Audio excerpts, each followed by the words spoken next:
What really makes a leader, especially when things get tough? Is it always being short? Or is it having the guts to say, I don't know, and look for truths that might be, well, uncomfortable? Today, we're diving into that world where public duty really slams up against personal ethics. Welcome.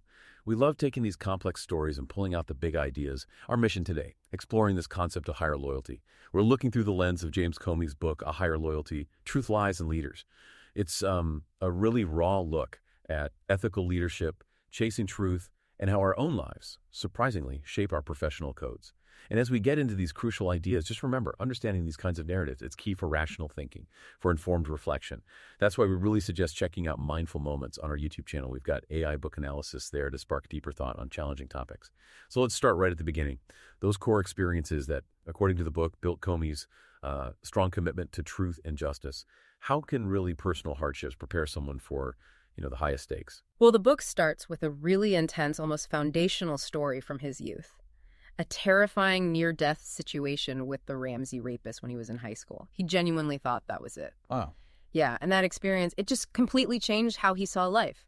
He describes it as making life seem like a precious, delicate miracle. And the big idea here, I think, is that real purpose, it often comes not from easy times, but from facing our deepest fears. Right. Staring death in the face like that made him rethink everything, What's really valuable, he shifted from thinking about superficial things to this deep need to protect the vulnerable. He says it taught him many of the things we think are valuable have no value. And that true wealth for him became standing for something, making a difference for the weak, the struggling, the frightened, the bullied. It's like the origin story for his principles later on. That's incredibly powerful. And it wasn't just these huge traumatic events, was it? The book talks about more sort of everyday things, too. Oh, absolutely. He talks quite a bit about a mentor figure, a grocery store manager named Harry Howell. There's this one story, Comey was young, working there, and he dropped this expensive label gun. Big mistake. Oh. But instead of getting angry, Harry showed what Comey calls great leadership, just mercy. He calmly told him, clean it up. And then later, Comey, being maybe a bit too confident, dropped a whole stack of milk gallons. Huge mess everywhere. Oh, no. And again, Harry just said, clean it all up. He trusted him, didn't yell. And the insight there, I think, is that real leadership isn't always flashy gestures. It's often in these quiet acts of trust, forgiveness, just being a consistent example. Yeah, that makes sense. And that style, it really inspired Comey, made him want to be more like Harry than the kids who tormented me on the playground. So these experiences built this foundation of compassion, of justice. Yeah. And the book suggests even being an outsider, which sounds painful, actually helped shape his judgment. How did that work? Right. He moved from Yonkers, where he apparently fit in, to a new town. And suddenly he was the one being picked on, isolated. Pretty rough for a kid, obviously. Yeah. But looking back, he feels it made him a better judge of people. It gave him this lifelong hatred for bullies and sympathy for their victims. And that directly fed into his work as a prosecutor later. So adversity can sharpen empathy. Exactly. The lesson seems to be that being on the outside, it can hone your ability to see things clearly, understand people better, and it strengthens your commitment to fairness. He notes that, surviving a bully requires constant learning and adaptation. It stopped him from just sort of going along with the crowd. Okay, so we see how these personal foundations were built. But then what happens when those strong beliefs get tested in the public arena, especially when loyalties clash loyalty to a person versus, say, loyalty to an institution? The book gives some really vivid examples here. Yeah, it draws a very clear line between personal allegiance, like loyalty to a boss, and fidelity to principles, to the rule of law. And it really warns about leaders who put that personal loyalty first. Like the Giuliani example. Precisely. Comey's observations of Rudy Giuliani as a U.S. attorney, he describes Giuliani's style as imperial, saying his confidence was not leavened with a whole lot of humility. This apparently led Giuliani to narrow his circle, only interacting with a few people. And Comey shares that famous quote, "The most dangerous place in New York is between Rudy and a microphone." He suggests this approach left a trail of resentment, particularly among judges who felt Giuliani made the office about one person, himself, not about justice itself. It's a stark picture of how ego can damage trust in an institution. And then the book describes an even more intense situation with President Trump, using that mafia analogy. That's quite a phrase. What did Comey see as the danger there, specifically for the head of the FBI? He describes this deep sense of unease during the transition. That mafia analogy came from feeling like everything was becoming a thing of ours within Team Trump.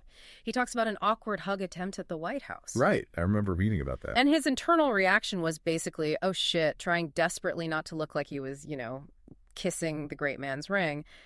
He felt it was totally wrong for the leader of the FBI. The compromises independence. Exactly. It blurs the line between personal loyalty and institutional integrity. Then there was that private dinner where President Trump apparently said, point blank, I need loyalty. I expect loyalty. Comey felt his job was on the line. Wow. He chose silence, didn't agree. He reflects on it feeling like a Cosa Nostra induction ceremony, like he was being asked to become a made man. And the takeaway is stark. Demanding personal loyalty might keep a leader in power, but it can destroy the trust and effectiveness of the institution they lead, especially for the FBI, where objectivity is paramount. It's such a contrast, hearing about those explicit demands. How did President Obama's approach differ, according to the book? What did Comey see as more effective leadership? Obama's style, as Comey describes it, showed humor, insight, and an ability to connect. He connects genuine laughter in a leader to having a balance of confidence and humility. You have to be confident enough to be a little vulnerable, to appreciate others, to really laugh. That's an interesting point. And Obama was willing to talk about tough issues, to hear different views, even when those views caused considerable concern at the White House. It really stands in contrast. It suggests that, real leadership involves a kind of confident humility, being secure enough to listen, to prioritize understanding over just demanding agreement or looking perfect. Okay, so beyond loyalty, the book really dives into another huge challenge today, the erosion of truth. What happens when basic facts are up for grabs, when lying becomes sort of normalized in public life? Comey calls it a dangerous time, a time where basic facts are disputed, fundamental truth is questioned, lying is normalized.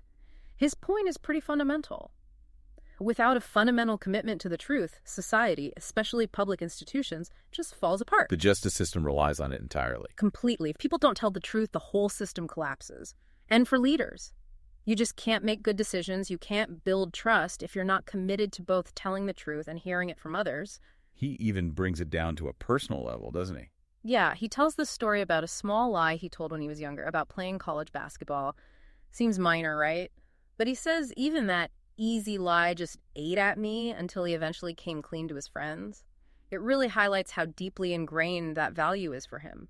Even small lies chip away at integrity. And this breakdown of truth, it has real consequences. The book mentions the Ferguson police investigation as an example of how fast misinformation can take hold. Oh, definitely. The Ferguson case in Missouri, hugely controversial. Comey points out that the early media accounts of the shooting were factually wrong and misleading. And crucially, in the time it took for the truth to get its boots on, false information had circled the earth many times. It's a powerful example of how hard it is to establish trust when the first story, even if wrong, spreads like wildfire. Yeah, that's a scary thought. And building on that, he offers this really profound idea. In a healthy organization, doubt is not weakness, it is wisdom. People are actually most dangerous, he argues, when they are certain that their cause is just and their facts are right. Good leaders have to accept they could be wrong, constantly question things. And that certainty, that lack of doubt, played a role in some really heavy decisions like the torture program after 9/11. What was the danger Comey saw there? He talks very frankly about the deeply flawed legal justifications that were kind of rushed through to support enhanced interrogations, what many call torture. He mentions the intense pressure from powerful leaders who were absolutely certain what needed to be done and who demanded quick answers. Right. That certainty, he argues, just blinded them to the problems it would cause later. He even mentions his own internal struggle, his conscience saying, "Don't be the torture guy." It really underscores that absolute certainty, especially in a crisis, can lead to terrible ethical compromises and bad policy. Doubt is critical, even when things feel most urgent. Despite all these pressures, all the challenges to truth, the book does seem to end on a note of possible growth, of finding purpose. How do people, leaders, or any of us really, learn and adapt when we face hard truths or views that challenge our own? Comey really stresses humility and self-reflection, the ability to, as he puts it, orbit a problem and see it as it might be seen through other eyes. It suggests judgment isn't just about being smart, it's about understanding different perspectives. And he gives an example of President Obama, right? A very powerful one, yeah. the dialogue on race. Comey had used a law enforcement term, weed and seed. Obama patiently explained how that term could sound to Black communities like, young men are just weeds to be pulled out. Wow, I never thought of it that way. Exactly. And Obama also explained how mass incarceration, a term critics use, sounds insulting and inaccurate to police. Comey's takeaway was striking. I was trapped in my own perspective. A Black person who happened to be president of the United States helped me see through other eyes. It shows Obama's confidence, his humility, and Comey's own ability to learn. That's a really profound example of leadership through dialogue. And it seems like humility helps even with problems that seem almost impossible to solve. Yes, like the encryption debate, that incredibly complicated and emotional battle between privacy and safety. Comey lays out the competing views. The FBI sees the darkness, the threats, while Silicon Valley lives where it's sunny, focusing on connection. He admits both sides have biases. A classic dilemma. Absolutely. And after a long, tough meeting, Obama just looked thoughtful and said, this is really hard. Normally I can figure these things out, but this one is really hard. And Comey notes that admitting the difficulty, embracing that uncertainty, instead of pretending to have an easy answer, showed incredible confidence and humility. It shows that real leadership means wrestling with complexity, not forcing simple solutions. So humility, perspective. But the book also gets deeply personal about turning grief into purpose. That seems like such a core lesson. It really is. He shares the devastating story of losing his infant son, Colin, to an infection that could have been prevented. Amidst just indescribable grief, his wife, Patrice, took the lead, seeking to make things right for others, determined that something good comes from suffering. That's incredible strength. It profoundly shaped Comey's perspective on justice. The book puts it beautifully. There is meaning and purpose in not surrendering in the face of loss, but instead working to bind up wounds, ease pain, and spare others what you have seen. It drives home that personal pain, if you channel it, can fuel a powerful drive to help others avoid the same suffering. And finally, there's that constant reminder from his wife, something essential for anyone in the public eye, I imagine. Yeah, Patrice's mantra to him, "It's not about you, dear." She'd remind him that people's reactions, happy, sad, scared, were usually about their lives, their troubles, their hopes and dreams, not mine. That must be hard to remember. He admits it is. We all see the world through ourselves, but it's such a vital lesson in perspective, especially for public figures. It helps detach from ego, from immediate reactions, and stay focused on the real purpose, on the people you serve. The idea that it's rarely about you, but about others' experiences is key for leading with empathy. So we've walked through quite a landscape here. Ethical choices, tough conversations, how character shapes public life. This exploration of a higher loyalty really seems to suggest that the most important loyalty isn't to a person or even a party, but really to truth and to the institutions meant to uphold it. For more insights like this, remember you can check out Mindful Moments on our YouTube channel. And please subscribe to all our podcasts wherever you happen to listen. If this conversation struck a chord with you, maybe share it with someone else who cares about integrity. We'll put a link to purchase a higher loyalty in our show notes, and just something to think about as you go about your day. In this age of constant information, of deep divisions, how do you stay committed to a higher loyalty?